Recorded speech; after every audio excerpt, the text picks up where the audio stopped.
জাতীয় সংসদের সাবেক স্পিকার ডক্টর শিরীন শারমিন চৌধুরীকে আটক করেছে ঢাকা মহানগর গোয়েন্দা পুলিশ ডিবি।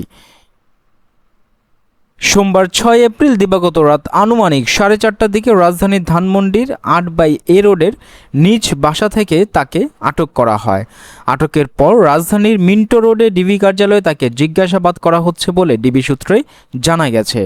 তবে তাকে কোন মামলায় বা কী কারণে আটক করা হয়েছে সেই বিষয়ে এখনও কোনো আনুষ্ঠানিক বক্তব্য পাওয়া যায়নি।